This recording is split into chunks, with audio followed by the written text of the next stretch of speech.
هي 3 أسئلة عجز حتى العلم الحديث عن الإجابة عنها. الموضوع يتعلق بأحد أشهر الفراعنة في عصرنا الحديث. نعم، توت عنخ آمون هو أحد أشهر الفراعنة، واكتسب شهرته بسبب أن قبره لم يتعرض للسرقة.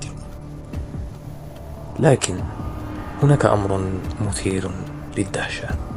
نعم، إنها لعنة الفراعنة. فقد حلت لعنة الفراعنة على كل من اشتغل في فتح قبره. لكن ليس هذا فقط المثير للتساؤلات.